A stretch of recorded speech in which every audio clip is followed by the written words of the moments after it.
Hola, es 19 de mayo de 2020 y voy a grabar mi voz sobre esta presentación que hice ya hace algunos años en torno al fauvismo para el alumnado de segundo de bachillerato que tiene la asignatura de Historia del Arte.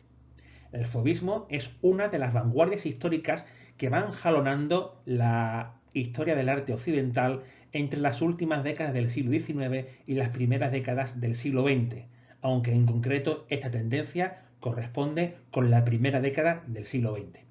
En la prueba de acceso a la universidad, el autor que se pide es Henri Matisse, un señor, como estamos viendo ahí, de vida bastante longeva, pero aquí nos van a interesar fundamentalmente las obras que hizo en la primera década del siglo pasado, cuando el autor contaba pues con 30 y tantos años. Aquí lo tenemos ya anciano a Matisse. Nuestro autor comienza a principios del siglo practicando una manera de pintar que ha sido calificada como puntillismo o divisionismo.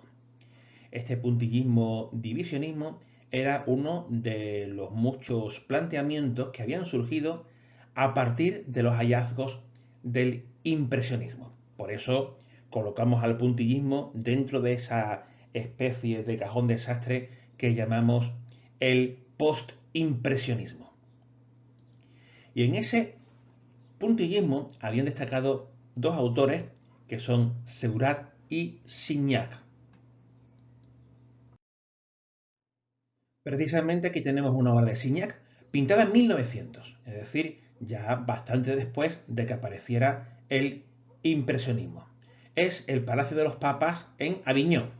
Y fijémonos cómo este pintor Signac ha utilizado una pincelada que sí que es fragmentada, que hereda la pincelada impresionista, pero que en lugar de ser suelta, restregada e intuitiva como la de un Monet, es una pincelada mucho más concreta, más delimitada, que se limita a puntitos que se van yuxtaponiendo el uno junto al otro.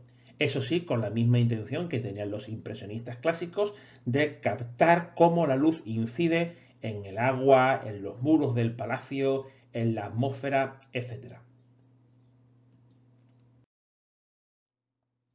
Y aquí tenemos precisamente una obra temprana, relativamente temprana, porque él ya era mayorcito, una obra relativamente temprana de Matisse, Lujo, calma y voluptuosidad, de 1904.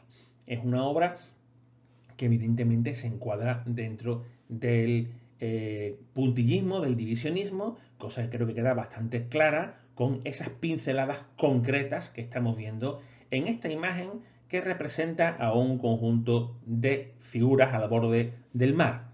Se ha dicho que es una madre con su niño, el cual está viendo una visión que no comparte su progenitora de unas mujeres desnudas en actitudes voluptuosas. En cualquier caso, creo que lo más interesante que el tema es la manera en la que está pintado, porque ya empezamos a intuir ese interés por el colorido fogoso y llamativo que va a caracterizar a la pintura de Matisse más adelante.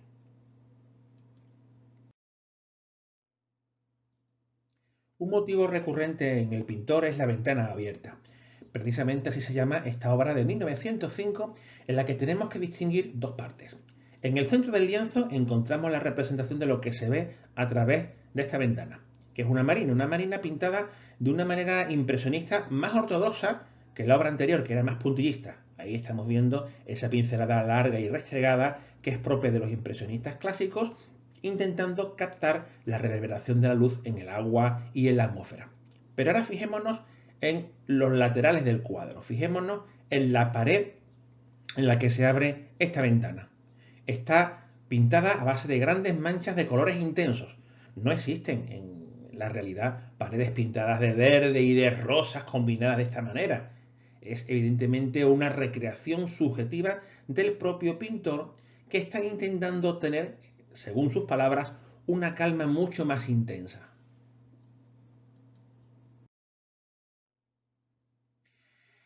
Y es que todas las tendencias del postimpresionismo iban apuntando, unas de una manera y otras de otra, a una pintura construida a base de el contraste entre colores puros. Y eso ya era evidente en la obra de Paul Gauguin. Paul Gauguin era uno de estos pintores post-impresionistas que había desarrollado una manera de pintar que ha sido calificada como cloisonnismo. Perdónenme por favor la manera que tengo de pronunciar una palabra que viene del francés. En cualquier caso, en lienzos tan célebres como este Cristo amarillo de Gauguin, de 1889, vemos cómo el color no es algo objetivo, no existen Cristos amarillos, el color es algo subjetivo que sale de la mente del pintor y que es aplicado en grandes superficies, de tal manera que toda la pintura se basa en el contraste intenso y muy expresivo entre unos y otros colores siempre brillantes. Por tanto, encontramos cómo aquí Gauguin se aleja de lo que es el impresionismo para explorar las posibilidades del color intenso y contrastado. Ocurre lo mismo en esta otra obra de Gauguin. Pintaba también durante su etapa en Bretaña, antes de irse al Pacífico. Aquí vemos un conjunto de mujeres bretonas que está viendo, con los ojos de la imaginación, aquella imagen bíblica de la que les ha hablado el sacerdote durante el sermón. Bueno, pues independientemente del tema, observamos cómo Gauguin ha prescindido por completo de la perspectiva. No es algo que le interese lo que ve el ojo humano, porque para eso ya existe la fotografía. Lo que le interesa a él es contrastar colores, así que prescinde de esa perspectiva, es una perspectiva forzada, y lo que ha buscado es el máximo contraste entre el blanco de las prendas de las mujeres bretonas y ese rojo intensísimo y uniforme de un suelo que evidentemente no es nada real, no existen suelos rojos, es un color que parte de la subjetividad del pintor, que lo que busca es ese contraste antes referido. Pues bien, así llegamos al fauvismo propiamente dicho. Aunque va surgiendo poco a poco en esas obras que hemos visto antes de Matisse, con ese interés por el color brillante, se convierte en algo oficial en el llamado Salón de Otoño del año 1905. Conviene recordar la fecha 1905. Bien, pues en ese Salón de Otoño, un crítico quedó completamente escandalizado al ver a una escultura que le recordaba a él al clasicismo del Quattrocento italiano, concretamente a Donatello, rodeada de unos lienzos muy fieros, muy brillantes en su color, de pintores que son Matisse, Derain, Vlaminck. Precisamente aquí tenemos un retrato de Derain realizado por Matisse, que es el pintor que nos ocupa. Pues bien, cuando este crítico vio esa escultura que a él le recordaba a Donatello, rodeada de pinturas de lienzos con estos colores intensísimos, fogosos y agresivos, escribió algo así como que Donatello estaba entre las fieras, entre las fauves, que se dice en francés. Bueno, pues de ahí le quedó el nombre al movimiento. Así que si tradujésemos de una manera literal la palabra fauvismo, pues sería algo así como fierismo. El fierismo es el nombre que va a recibir este estilo a raíz de esa crítica realizada en este Salón de Otoño de 1905. Es por tanto una pintura expresiva, una pintura que intenta impactar en la retina y en la emoción del espectador. Trabajada con un color muy intenso y muy subjetivo. Aquí tenemos el famoso retrato de la raya verde, que en realidad es un retrato de la esposa de Matisse. Y se llama así porque efectivamente en el centro tiene una raya de color verde. No hay rostros con color verde, salvo que uno se maquille, me dicen algunas veces los alumnos. Bueno, pues salvo que uno se maquille, no existen rostros verdes. Y sin embargo, en este retrato de su mujer que Matisse exhibió en ese salón de otoño de 1905, pues coloca este color en su faz. El resultado evidentemente es de pura subjetividad y muchos se escandalizarían al ver la obra. Aquí la tenemos en una reproducción mejor, de calidad, y observamos cómo el fondo ha sido construido a base de tres grandes manchas de color.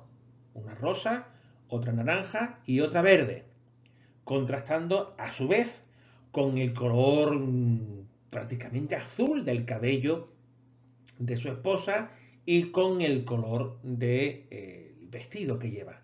De tal manera que lo que se establece es el contraste de grandes áreas de colores planos, es decir, de colores que apenas han recibido gradaciones de intensidad. Observemos que el naranja es un naranja uniforme, que el rosa, aunque sí presenta alguna gradación, es también más o menos uniforme. Son grandes manchas de color que van a buscar el máximo impacto sin preocuparse de matizar de manera sutil, porque evidentemente no es una pintura sutil, es una pintura en el mejor de los sentidos primaria.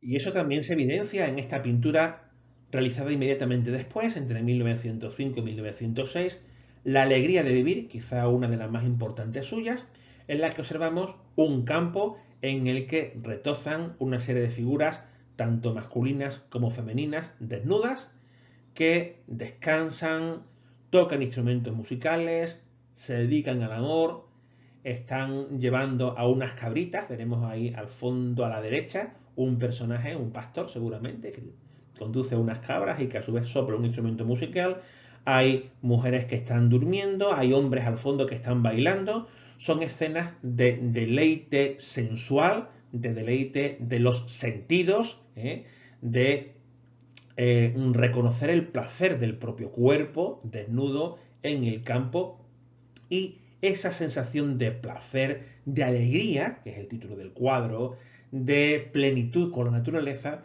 lo consigue reflejar Matisse a base de estos colores puros, de verdes, amarillos muy intensos, rosas también muy intensos, naranjas, son colores de fuego, son colores de emoción, de vitalidad. Evidentemente hay una intención expresiva. El color expresa o puede expresar cosas. Eso es explorado también por otros pintores. La capacidad que tiene el color por sí mismo de expresar un estado de ánimo concreto u otro. Bueno, pues eso justamente lo pone en práctica aquí Matisse, haciendo gala, por cierto, de una línea curva muy sinuosa, muy elegante, que a mi entender tiene un tanto que ver con la estampa japonesa, que se había ido poniendo de moda en Europa en las últimas décadas del siglo XIX. Lo cierto es que Matisse es un pintor inquieto y continúa evolucionando. Y lo hace inmediatamente después. En el año 1906, es decir, justo pues, cuando termina el lienzo que acabamos de ver, se compra su primera escultura africana, africana del África negra, escultura de madera, tallada con cuchillo, con grandes ángulos y superficies planas, poco matizadas. Y eso le va a impactar, de tal manera que va a reducir su gran colorismo y va a buscar en los lienzos un modelado enfático, como en este autorretrato. Fijémonos en esos ojos angulosos, las cejas también angulosas. Aquí la pintura es menos o mucho menos plana que lo que hemos visto en los dos lienzos anteriores. En esos lienzos no había ningún interés por la perspectiva ni por el volumen. Aquí sí, aquí hay un interés por modelar de una manera considerable y evidente la figura para capturar el volumen. Y eso lo hace influido, repito, por esta escultura que se compra en 1906. Bueno, pues lo curioso es que el mismo año, exactamente el mismo año, Picasso recibe esa influencia, la influencia de las esculturas africanas. Sí, los artistas de París, que era la capital europea del arte por aquel entonces, comienzan a intercambiar entre ellos ideas sobre esas esculturas africanas y cómo las ideas de esas esculturas pueden hacer evolucionar sus propias obras de arte. Y eso es muy evidente en este famoso Desnudo Azul de Matisse de 1907. Fijémonos, el mismo año en el que Picasso pinta Las señoritas de Aviñón, que es una obra que está directamente influida también por la escultura africana, como asimismo por la escultura ibérica o por la pintura románica. Pero en cualquier caso creo que predomina la influencia de la escultura africana, al menos en este desnudo azul que es clarísimamente volumétrico. Fijémonos en los senos, fijémonos en los glúteos, fijémonos en cómo hay un clarísimo interés por modelar de una manera muy abultada estos elementos, ¿no? Mientras que el colorido tan brillantísimo de Matisse, muy poquitos años antes, se ha reducido de una manera considerable. Esta es una pintura bastante más oscura, más apagada. Y esa influencia también se ve en este desnudo recostado del propio Matisse, que tenía su faceta de escultor, de la misma fecha. De hecho, parece que primero hizo esta escultura y fue esta escultura que se le rompió y luego tuvo que arreglar la que le llevó a pintar ese desnudo azul que hemos visto hace un momento. Fijémonos de nuevo en los glúteos, en esas piernas abultadísimas, en esos brazos, como lo que está buscando es el máximo volumen con grandes flexiones anatómicas para crear tensión y movimiento. Pues bien, Picasso y otro artista, un pintor llamado Georges Braque, van a continuar por ese camino. Por un camino, el de la volumetría y de la reducción del color, que va a conducir al cubismo. Estas obras que hemos visto antes no son cubistas, están abriendo el camino hacia el cubismo que va a aparecer inmediatamente después. Pero curiosamente, Matisse no va a seguir esa senda. Matisse en 1907, fijémonos lo poquísimo que le ha durado esta etapa, digamos, volumétrica, en 1907 va a decir, venga, vamos a dejarlo.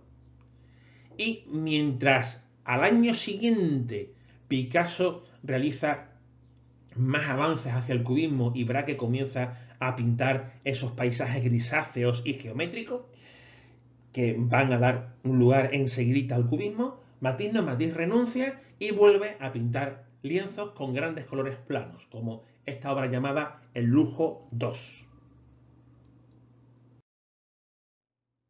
O esta famosísima Armonía en Rojo de 1908. 1908. Repito la fecha porque esta es la obra que suelen poner en selectividad. Armonía en Rojo.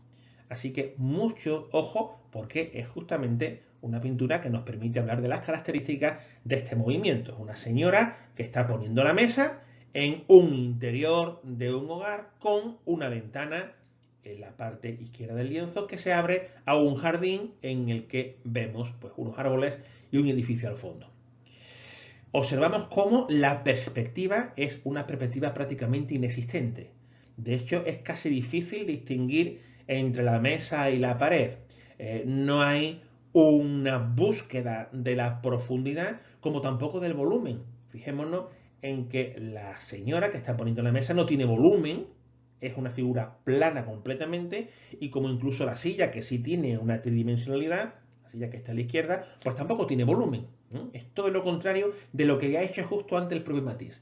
Renunciar por completo al volumen, hacer una pintura muy plana, en la cual lo que busca es la máxima intensidad del color, un color subjetivo. La pared es roja intensa, la mesa es roja intensa, el paisaje es verde oscuro, también intenso y con muy poca gradación cromática. Fijémonos en general en la poquísima gradación cromática que hay.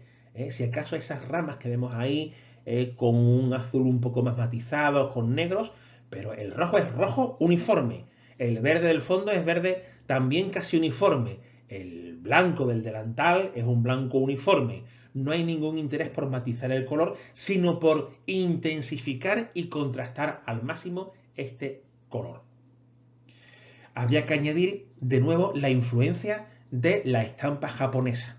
Y a mí personalmente esos árboles, que creo que son almendros, que aparecen al fondo, a la izquierda, pues me recuerdan muchísimo a las estampas japonesas, con ese sentido tan elegante que tienen los orientales de representar las cosas. Estas curvas muy sinuosas, muy elegantes, que ya había practicado poco antes, por ejemplo, pues el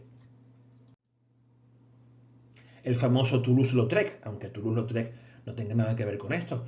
Curvas que también aparecen en la arquitectura de la época. Estamos en el pleno desarrollo del modernismo, que es el principal movimiento arquitectónico de este momento. El modernismo también aboga por la línea ondulante que alude al mundo de lo natural. Bueno, pues justamente con eso encaja esta armonía en rojo de Matisse.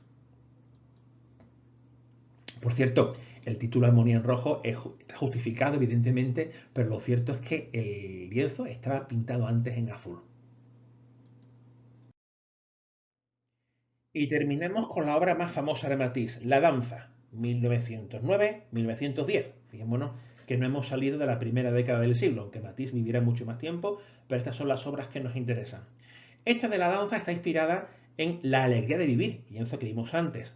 En el centro de esa alegría de vivir aparecía un grupo de jóvenes que bailan en corro. Bueno, pues esto justamente es lo que aparece aquí y vemos que Matisse de nuevo ha prescindido de todo volumen y de toda perspectiva para hacer figuras planas pintadas con colores muy intensos. Fijémonos que hay un fondo, está hecho en solo dos colores, el color azul y el color verde, mientras que las figuras están en color naranja.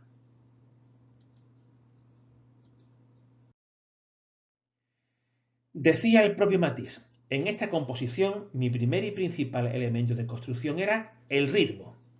El segundo, una gran superficie de un azul sostenido. Con estos datos, mis personajes desnudos solo podían ser vermellón para obtener un acorde luminoso. Es decir, que el color no es un color que parte de lo natural, sino de las necesidades expresivas del propio pintor. ¿Mm? ¿Por qué las figuras son de ese color naranja? Absolutamente irreal. No existen seres humanos de color naranja. Bueno, pues lo son porque es el color que necesitaba el pintor para contrastar con ese azul y con ese verde que había decidido. Azul para el fondo, verde para el suelo. Por tanto, una pintura que se va progresivamente alejando de lo que es la representación pictórica tradicional basada en la naturaleza para irse adentrando en unos terrenos mucho más subjetivos. Por tanto, una pintura que avanza decididamente hacia la modernidad. Si bien es cierto que el movimiento que hemos visto, el movimiento de el fauvismo, no va a romper por completo con la idea tradicional del cuadro. El movimiento que sí lo va a hacer es ese que aquí ya hemos anunciado varias veces, el cubismo, pero eso ocupa otra presentación diferente y otro vídeo diferente. Muchas gracias. Hola, es 19 de mayo de 2020 y voy a grabar mi voz sobre esta presentación que hice ya hace algunos años en torno al fauvismo para el alumnado de segundo de bachillerato que tiene la asignatura de Historia del Arte. El fauvismo es una de las vanguardias históricas que van jalonando la historia del arte occidental entre las últimas décadas del siglo XIX y las primeras décadas del siglo XX, aunque en concreto esta tendencia corresponde con la primera década del siglo XX. En la prueba de acceso a la universidad, el autor que se pide es Henri Matisse, un señor, como estamos viendo ahí, de vida bastante longeva, pero aquí nos van a interesar fundamentalmente las obras que hizo en la primera década del siglo pasado, cuando el autor contaba pues con 30 y tantos años. Aquí lo tenemos ya anciano a Matisse. Nuestro autor comienza a principios del siglo practicando una manera de pintar que ha sido calificada como puntillismo o divisionismo. Este puntillismo-divisionismo era uno de los muchos planteamientos que habían surgido a partir de los hallazgos del impresionismo. Por eso colocamos al puntillismo dentro de esa especie de cajón desastre que llamamos el postimpresionismo. Precisamente aquí tenemos una obra de Signac pintada en 1900, es decir, y aquí tenemos precisamente una obra temprana, relativamente temprana, porque él ya era mayorcito, una obra relativamente temprana de Matisse, Lujo, calma y voluptuosidad, de 1904. Es una obra que evidentemente se encuadra dentro del puntillismo, del divisionismo, cosa que creo que queda bastante clara con esas pinceladas concretas que estamos viendo en esta imagen que representa a un conjunto. Un motivo recurrente en el pintor es la ventana abierta. Precisamente así se llama esta obra de 1900. Y es que todas las tendencias del postimpresionismo iban apuntando, unas de una manera y otras de otra, a una pintura construida a base de el contraste entre colores puros. Y eso ya era evidente en la obra de Paul Gauguin. Paul Gauguin era uno de estos pintores postimpresionistas que había desarrollado. Ocurre lo mismo en esta otra obra de Gauguin, pintada también durante. Pues bien, así llegamos al fauvismo propiamente dicho. Aunque va surgiendo poco a poco en esas obras que hemos visto antes de Matisse, con ese interés por el color brillante, se convierte en algo oficial en el llamado Salón de Otoño del año 1905. Conviene recordar la fecha 1905. Bien, pues en ese Salón de Otoño, un crítico quedó completamente escandalizado al ver a una escultura que le recordaba a él al clasicismo del Quattrocento italiano, concretamente a Donatello, rodeada de unos lienzos muy fieros, muy brillantes en su color, de pintores que son Matisse, Derain, Vlaminck, precisamente aquí. Es por tanto una pintura expresiva, una pintura que intenta impactar en la retina y en la emoción del espectador. Trabajada con un color muy intenso y muy subjetivo. Aquí tenemos el famoso retrato de la raya. Aquí la tenemos en una reproducción mejor, de calidad, y observa. Y eso también se evidencia en esta pintura realizada inmediatamente. Lo cierto es que Matisse es un pintor inquieto y continúa evolucionando. Y lo hace inmediatamente después. En el año 1906, es decir, justo pues, cuando termina el lienzo que acabamos de ver, se compra su primera escultura africana, africana del África negra, escultura de madera, tallada con cuchillo, con grandes ángulos y superficies planas, poco matizadas. Y eso le va a impactar, de tal manera que va a reducir su gran colorismo y va a buscar en los lienzos un modelado enfático, como en este autorretrato. Fijémonos en esos ojos angulosos, las cejas también angulosas. Aquí la pintura es menos o mucho menos plana que lo que hemos visto en los dos lienzos anteriores. En esos lienzos no había ningún interés por la perspectiva ni por el volumen. Aquí sí, aquí hay un interés por modelar de una manera considerable y evidente la figura para capturar el volumen. Y eso va a ser influido, repito, por esta escultura que se compra en 1900. Y eso es muy evidente en este famoso desnudo azul. Y esa influencia también se ve en este desnudo recostado del propio Matisse, que tenía su faceta de escultor, de la misma fecha. De hecho, parece que primero hizo esta escultura y fue esta escultura que se le rompió y luego tuvo que arreglar la que le llevó a pintar ese desnudo azul que hemos visto hace un momento. Fíjense. Pues bien, Picasso y otro artista, un pintor llamado Georges Braque, van a continuar por ese camino. Por un camino, el de la volumetría y de la reducción del color, que va a conducir al cubismo. Estas obras que hemos visto antes no son cubistas, están abriendo el camino hacia el cubismo que va a aparecer inmediatamente después. Pero curiosamente, Matisse no va a seguir esa senda. O esta famosísima Armonía en Rojo de 1908. 1908. Repito la fecha porque esta es la obra que suelen poner en selectividad. Armonía en Rojo. Así que mucho ojo porque es justamente una pintura que nos permite hablar de las características de este movimiento. Es una señora que está poniendo la mesa en un interior de un hogar con una ventana en la parte izquierda del lienzo que se abre a un jardín en el que vemos pues, unos árboles y un edificio al fondo. observamos cómo la perspectiva es una perspectiva prácticamente inexistente. De hecho, es casi difícil distinguir entre la mesa y la pared. No hay una búsqueda de la profundidad como tampoco del volumen. Fijémonos en que la señora que está poniendo la mesa no tiene volumen, es una figura plana completamente, y como incluso la silla, que sí tiene una tridimensionalidad, la silla que está a la izquierda, pues tampoco tiene volumen. Es todo lo contrario de lo que ha hecho justo antes el propio Matisse.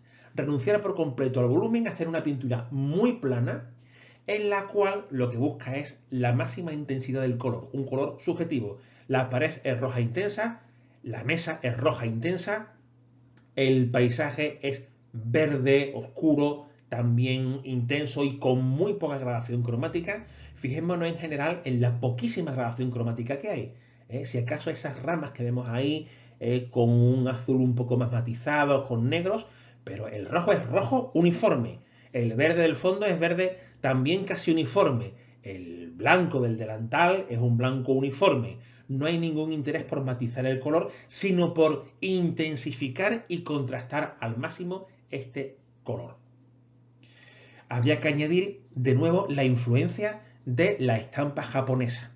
Y a mí personalmente esos árboles, que creo que son almendros, que aparecen al fondo, a la izquierda, pues me recuerdan muchísimo a las estampas japonesas, con ese sentido tan elegante que tienen los orientales de representar las cosas. Estas curvas muy sinuosas, muy elegantes, que ya había practicado poco antes, por ejemplo, pues el famoso Toulouse-Lautrec, aunque Toulouse-Lautrec no tenga nada que ver con esto. Curvas que también aparecen en la arquitectura de la época. Estamos en el pleno desarrollo del modernismo, que es el principal movimiento arquitectónico de este momento. El modernismo también aboga por la línea ondulante que alude al mundo de lo natural. Bueno, pues justamente con eso encaja esta armonía en rojo de Matisse. Y terminemos con la obra más famosa de Matisse, La danza, 1900. Decía el propio Matisse, en esta composición mi primer y principal... Es decir, que el color no es un color que parte de lo... Por vuestra atención y espero que os haya servido